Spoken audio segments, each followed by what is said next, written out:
Inside a police car, two officers were escorting a criminal named Krug. Krug was known as a robber and was being taken to prison. Along the way, the two cops kept teasing Krug nonstop. Even when Krug asked to use the bathroom, they just mocked him even more. When the car stopped at a railroad crossing, something suddenly happened. Hold on. You know, Krug.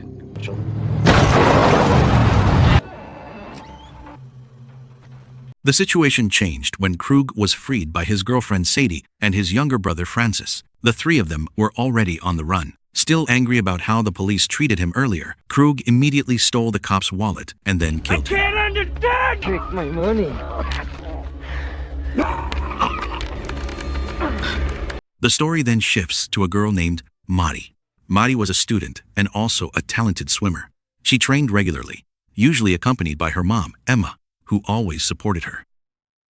At the hospital, there was a surgeon named John, Mari's dad. When the school break came, Mari and her family decided to go to their vacation house in the middle of the forest. I kind of like it. Tells me. There were two buildings there, the main house and a separate guest house. Besides vacationing, they also came to remember Mari's older sibling who had passed away. Motti chose to stay in the guest house, while her parents stayed in the main house. Inside her room, Motti saw a necklace that was a gift from her late sibling, a symbol of support so she could achieve her dream of winning an Olympic gold medal in swimming for her country. Soon after, Motti went to the lake to practice swimming.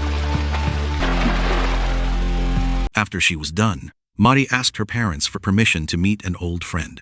Her mom was actually against it since they had just arrived and the weather was expected to get stormy. But Motti's dad, not wanting to refuse, gave her the car keys and some money so she could go. Her mom could only remind her to come back quickly and call once she met her friend.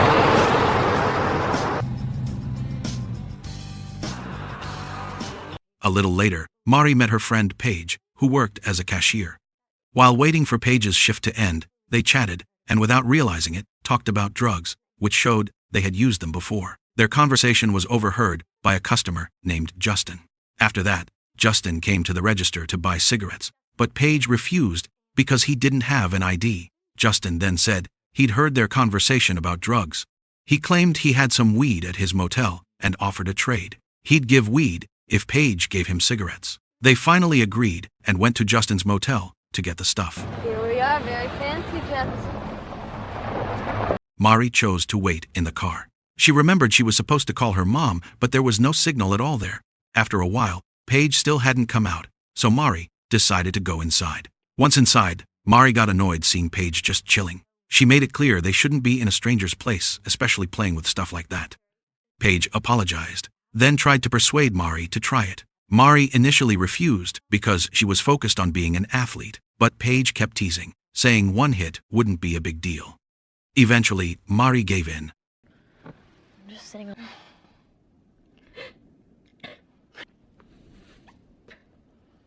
A few hours later, Motti got a call from her mom, telling her to come home immediately, but Motti lied and said she would stay over at Paige's house. Even though she felt uneasy, her mom tried to trust that Motti was fine. After that, Motti started asking who Justin really was. Justin explained that he was just a nerdy kid who often traveled with his dad and uncle from place to place. Paige then asked where they were now. Justin said they were out and wouldn't be back until tomorrow. Still a bit dazed, Mari and Paige playfully tried to make Justin look less nerdy. They told him to wear a t-shirt, but he refused because it belonged to his uncle. After some pushing, Justin finally agreed. Doesn't match the shirt anymore. I need some more. Not long after, Justin's dad and uncle arrived with Sadie. It turned out they were Krug and Francis. Their arrival immediately made Justin panic because bringing outsiders was clearly dangerous considering his family was on the run. Nephew, are you gonna introduce? Justin immediately apologized, but Krug punched him instead. Mari and Paige tried to introduce themselves, but Krug didn't care. He scolded Justin, calling him not just nerdy, but a total failure. Krug also said their faces had already been in the newspapers. Hearing that, Mari tried to calm the situation, saying this wasn't their business and she wouldn't report anything to anyone. But Krug and Francis didn't want to take any chances. Francis pulled out a knife, scaring Paige, who ran and locked herself in the bathroom, screaming for help. Coincidentally, A police car was patrolling outside, but they didn't hear anything. Feeling the situation was under control, they grabbed Mari's phone and smashed it. Anything? Nothing but texting. Krug then told Justin to get ready, because they were leaving and he had to take responsibility. They ended up taking Mari and Paige, using Mari's car, heading into the middle of the forest, with no clear plan for what they'd do next. Along the way, Mari and Paige continued to get mistreated. Justin could only sit in his seat, looking regretful and feeling really guilty about everything. Midway, Krug spotted a small path into the woods. Seeing it, Mari immediately realized it actually led to her family's house. Soon after, they reached a fork. Motti tried to convince Krug to take the left path. Krug finally agreed and followed her directions. But before they even got close to the house, Mari's emotions exploded because Sadie kept harassing her body. I think she's been... He agrees. Mari fought with all her strength until their car lost control and fell into a ravine.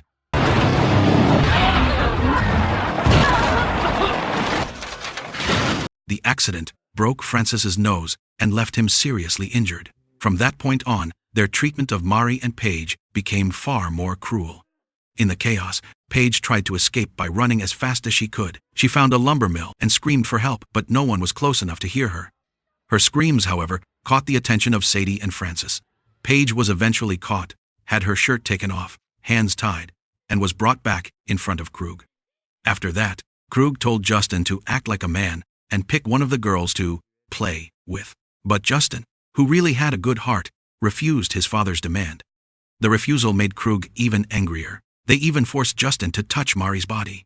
Terrified, Justin still tried to resist. Seeing her friend being harassed, Paige kept yelling at Krug, calling him a stupid dad. That only made things worse, and Paige was eventually overpowered.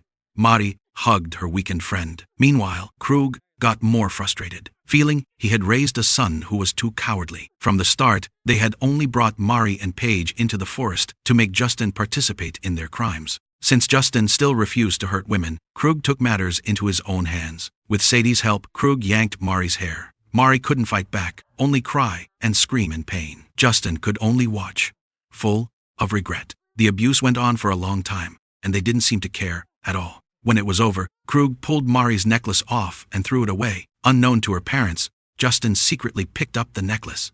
Mari, completely crushed, slowly put her clothes back on. She felt like her life was over, but before leaving, Krug said maybe later he would play with Mari's mom too. That comment sparked Mari's last bit of courage. She grabbed a rock, hit Krug, and ran as fast as she could. While running, Mari regretted not listening to her mom earlier. If she could go back, all she would want to do is apologize. Even though her body hurt, especially her lower part, her athlete's instinct kept her fighting for survival. Mari swam away as fast as possible. Krug fired a few shots, but Motti was too quick in the water. Unfortunately, the last shot hit her back. Motti immediately lost strength and could only float, unable to move. Soon, the storm really hit. They all ended up looking for somewhere to take shelter.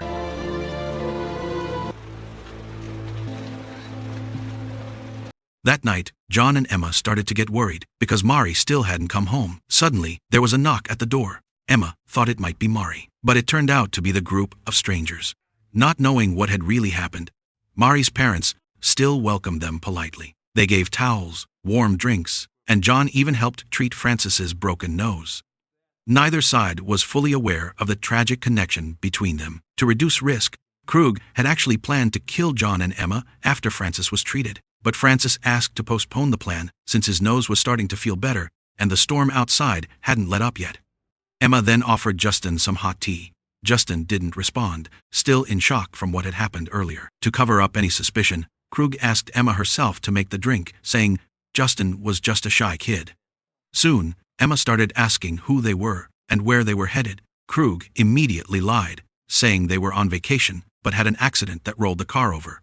He even claimed the accident happened right at the driveway to the house. To keep things from being tense, they started exchanging stories. During the conversation, Justin asked to take his cup to the kitchen. Emma went with him. While in the kitchen, Justin accidentally saw a photo of Mari stuck on the fridge. He immediately panicked and felt nauseous. Emma, noticing him, helped and was puzzled why he suddenly looked sick. When he looked again at the fridge, Justin got even more scared and locked himself in the bathroom. Not long after, Krug came over to Justin and whispered for him to stay quiet. Luckily, Krug didn't notice the photo on the fridge. After calming down, Justin finally came out of the bathroom. Justin was overwhelmed with guilt over what happened to Mari, and he also realized he didn't have the courage to confront his family directly. As the only way to help, Justin secretly put Mari's necklace into the empty cup he had used earlier. He hoped Mari's parents would find it, and realized that the guests staying at the house were actually the ones who had tortured their daughter. Up to that point, there wasn't much suspicion among them, except for Justin and Emma, who started to feel that something was off. John finally suggested that the guests just stay in the guest house, while he and Emma stayed in the main house. As a final act of help, Emma escorted them to the guest house and lit candles in every room. Krug and the others had thought about killing Emma right then, but they backed off because Emma said that if they needed anything, they could come to the main house across the way. Krug then thanked them for their kindness. Emma returned to the main house, while from behind the windows, they quietly watched until she left. Once they felt safe, they rested. Back in the main house, Emma told John that the guests felt very strange. John admitted he felt the same way. Not long after, John heard a repeated knocking sound outside. Curious, they both went out to check. When they saw the source, they were shocked. Mari was there, in bad condition. Motti was immediately brought inside and given first aid. Her parents worked hard to keep her conscious. Seeing the gunshot wound on her back, John told Emma to grab some alcohol from the kitchen. As a doctor, John was used to seeing serious injuries, but this time, it was his own child. Mari's body was covered in signs of abuse. As a father, John examined Motti carefully. Seeing the severe injuries to her lower body, he was immediately crushed and filled with rage.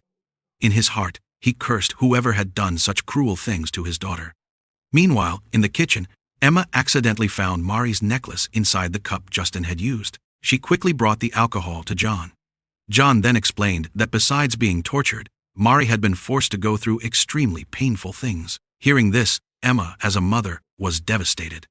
Emma then showed the necklace she found in Justin's cup. Without Mari having to explain, they now realized the perpetrators were the guests staying in their own guest house. At that moment, they were determined to get justice for what had happened. But before that, Mari's safety had to come first, so they planned to take her to the hospital. Since there was no car, John decided to take Motti by boat across the lake. He went to the edge of the lake to prepare the boat, but the boat key had been left in the guest house. Retrieving it was obviously dangerous, so John took some tools just in case before heading back. Meanwhile, behind the guest house, Francis noticed Emma moving around, which he found suspicious. Emma, who was waiting for John, was suddenly startled by Francis appearing near the main house. She immediately feared that Francis might see Mari lying inside. To divert his attention, Emma tried to keep Francis focused on her. Francis then asked where John was. Emma replied that John had already fallen asleep. Hearing that, Francis thought he had a chance to approach Emma. He tried to grab a drink from the fridge, but Emma quickly stopped him because Mari's photo was there. This is Collingwood. More adult beverage. Emma quickly hid the photo and grabbed a drink. Francis, getting impatient, then led Emma toward the fireplace, where Mari was actually lying. That's when Francis was shocked to see Mari still alive. The situation forced Emma into action. She ended up killing one of the people who had hurt her daughter.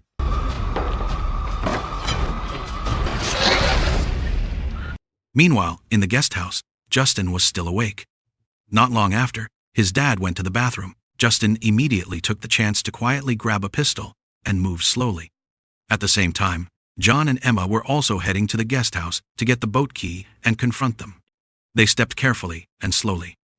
When they reached Krug's room, they saw Justin sitting in the corner, pointing the pistol at them. But a few seconds later, Justin handed the pistol over to John, signaling that he no longer wanted to defend his father. Without hesitation, John took the pistol and got ready to shoot. Unfortunately, the sound of John cocking the gun was loud enough to wake Sadie. Everything immediately turned chaotic. After Sadie was shot dead by Emma, Krug ran toward the main house. He felt that something was wrong inside. When he entered and approached the living room, Krug only found bloodstains on Mari's clothes lying on the table. Mari had been there before, so he realized she had been moved. Before John and Emma went to take revenge at the guest house, they had moved Mari to the boathouse by the lake. There, Mari was left alone while waiting. From there, Krug began to understand why her parents had suddenly become so fierce. Not only that, Krug also found his younger sibling dead in a gruesome state. Yet, there was no regret on his face. Instead of fear, Krug chose to hide inside the house, ready to attack anyone who approached. Meanwhile, Emma returned to the boat to stay with Mari. Soon after, Justin also came to join them. Emma let Justin stay with them, since he had already helped fight Sadie earlier. At the main house, John finally arrived. He immediately shouted, challenging Krug to come out and face him. The tension between them was intense. But instead of coming out calmly, Krug provoked John with cruel words about what he had done to Mari. We were and bladdered his brains. Fucking dead down there. Hearing that, John lost control and charged forward in anger. Krug took the chance to hit John on the head, causing him to fall and weaken. Seeing John helpless, Krug kept taunting him. He said that if John died, Mari would become the next target, and then Emma would suffer the same fate. Those words made John even angrier, but his body was too weak from being provoked and reckless earlier. As Krug prepared to finish John off from behind, Justin suddenly appeared, pointing a pistol at his father. Krug just smiled mockingly. He said a kid like Justin would never have the courage to shoot him. Those words hurt Justin even more. With trembling hands, Justin pulled the trigger, but the gun was empty. Even without bullets, Justin's action shocked Krug because he hadn't expected his own son to actually try. Without hesitation, Krug attacked and stabbed Justin, seemingly no longer caring that it was his own child. Krug felt that now nothing could stop him, but soon after, Emma arrived and quickly helped the injured Justin. At the same time, John checked on Krug and realized the man was only unconscious, not dead. John had no intention of killing him directly at that moment. He had a much colder plan in mind. In just one night, the house that had been Mari's family vacation spot turned into a scene of blood and tragedy. A peaceful holiday became a nightmare because of the cruel guests. The next morning, poor Mari finally woke up. Justin was already in the boat with them, heading to the hospital.